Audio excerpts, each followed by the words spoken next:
Hi, this is Julie at Love's Beginning, and I wanted to share with you something I just put together. I just realized about how social situations can work for us in our awakening, but also some reassurance about how it's bumpy at first, and you adjust over time to what you're experiencing when you are connecting with people and feeling their thoughts and their energies, even when they're not physically with you.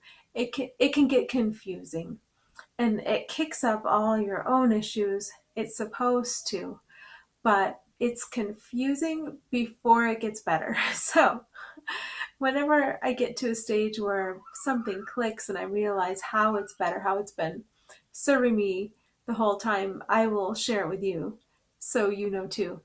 Um, so, the way it worked for me was we have these periods of being hermits in our awakening, and we want to just enjoy the peace of our own company, stay at home, not feel the burden of social situations, because in those situations we might not realize it. Um, but we could be getting them feeling the density or the expansion of the thoughts of everybody around us, and that's a lot of traffic. That's a lot of stuff to feel. Feeling the feelings of everybody around us, and again, that's a lot to feel when you don't really know what is happening. But it's a gift. It's a gift because we're never given more than we can handle, even though it seems like so much. And we're being shown our separate senses of selves, whenever we feel tension or confusion or being overwhelmed. It is, well, it feels like social anxiety. It has a name, it has a diagnosis, right? But it's reflective of a deep sensitivity to not just your separately defined self, one that could be experienced as vulnerable, um, or damaging in some way, either side of that coin. But everybody else's sense of separate self that you're projecting out from your sense of separate self, that's a lot to be feeling and processing. And on top of that, sometimes you might hear thoughts in the form of words, like sentences coming to you. So that's a lot of traffic too in your mind. I know when it happened to me, when I heard thoughts that way, I was in a grocery store, and I just pretty much shouted, shut it down, because I felt like there is no way I could sustain hearing thoughts like this. It's madness. And then I realized, let's work on my own madness first. That episode really gave me motivation to clear up my thought stream, because when you're hearing a whole bunch of them at once, it is fun or scary or fun in a sarcastic sense. Okay, so if you're not hearing thoughts, you still could be feeling the density or the expansiveness of people's feelings and thoughts.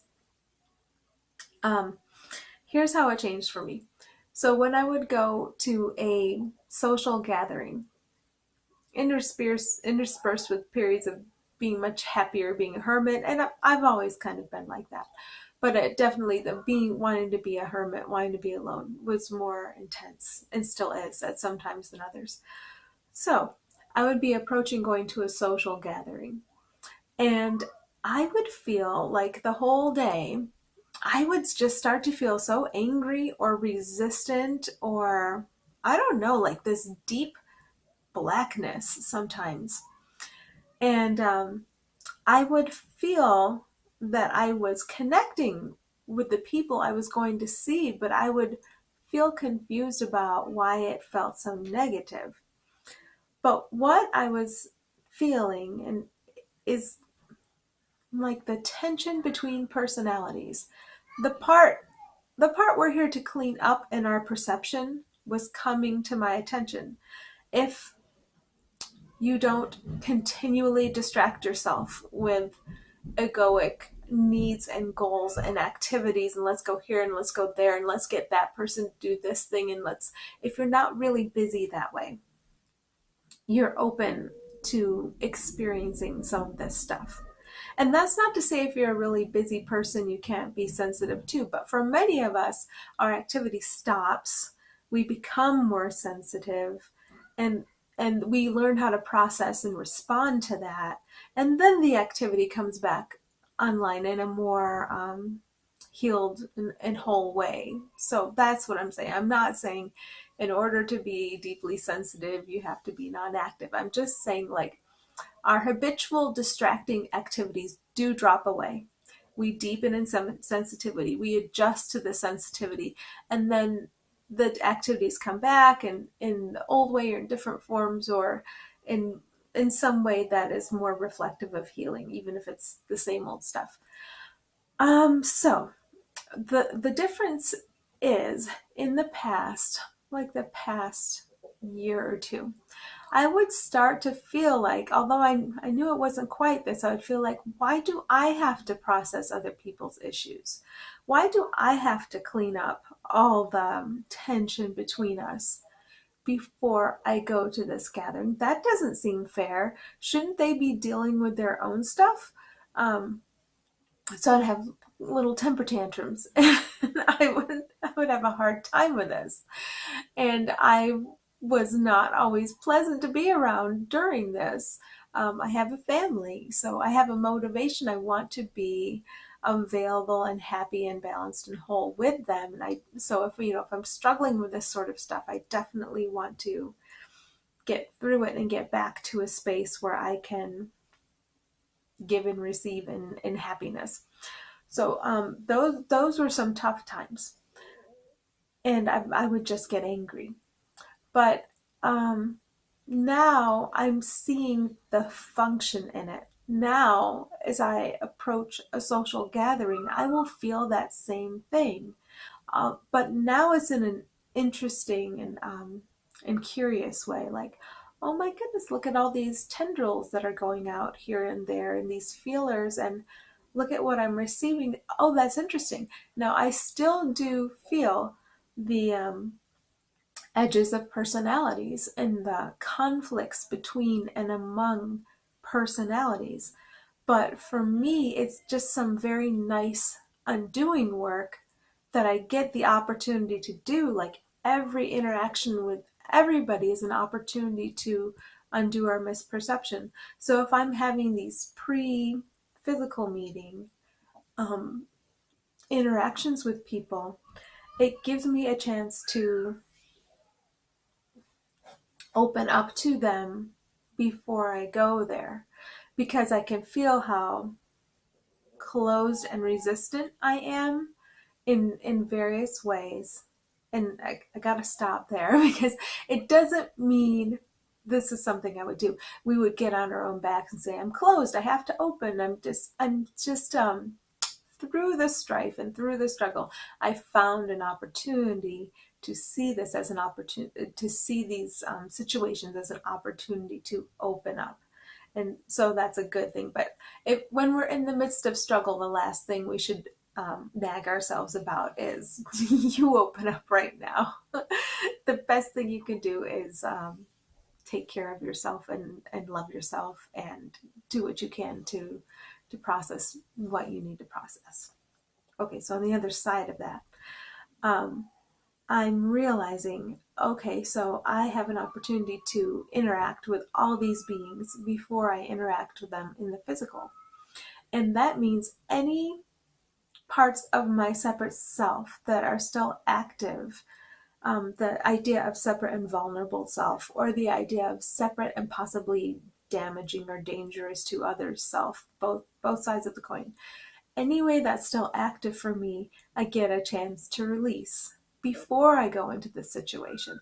And that means when I go into the situation, I'll be able to be more relaxed, more appreciative, more helpful, more open in an energetic sense. What are we contributing energetically anytime we go somewhere? What is expanding out from us? What are we encountering that seems to be from other people. And what do we do when we encounter that, those feelings? And I'm just speaking on the feeling basis here, because it feels now like all the work is done there. Yes, we speak, and yes, we act, but that all comes from our perceptions, our thoughts, our perspectives, and all the energetic work we do. So I feel like so much of my focus is on that energetic, and then everything else just follows from that. And the stuff that just follows from that, if it's disturbing to me in any way, then that's just another opportunity to see, oh my goodness, look how I've been holding on to this pain. So all the pain in the past that I I knew I was wrong when I would think this way, but I would still think that way, is why do I have to cleanse these other people's issues for them? No, it was a mirror. It was our my own pain. Our sense of separate self um, is always, well, it's made of pain. It's made of fear. It's an unawareness that we're okay. We're always okay. We're always supported. We're always sharing that shared self of love. So as we come out of this illusion and this illusory thinking, we're going to encounter a lot of things that represent the pain we've held on to, and the fears we thought were necessary for our security. We're going to encounter a lot of that. But as we encounter it, it gets easier and easier and easier to recognize what we're encountering. And it's never unfair. It's never a punishment for us. It's always something being brought into our awareness. And we come to see it as a gift because it becomes so powerful what we're able to do with it when we realize, oh my goodness, these are pathways to harmony. I'm making connections here. I mean, I'm just becoming aware of connections that always were, because all minds are connected. So I'm making connections here before I have a physical interaction, because I'm establishing a pathway to harmony. And then when I go into the physical situation, I'm much better able to, even if I do nothing but sit in a chair and not talk to anybody, which is not about likely, but I'm just making the point here. Even if I say and do nothing, I'm much more likely to have a beneficial interaction on the energetic level with everybody there when I'm there. So if you are going through um, any difficulties socially, I know that's a common thing right now. Just give to yourself and stay alone when you want to stay alone and enjoy what feels good. But if you have any of these conflicts when you want to go out socially, when you feel it's necessary for you to do that, understand that they're for you and they lead to something very, very good. And you're going to learn how to deal with it, and it will get easier.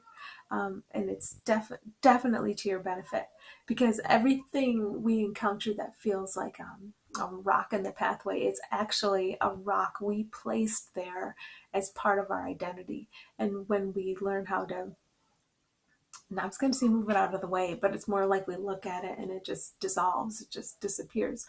When we learn how to do that, that's the best gift ever. So I hope you're well, and I hope things are going easily for you, easily as possible.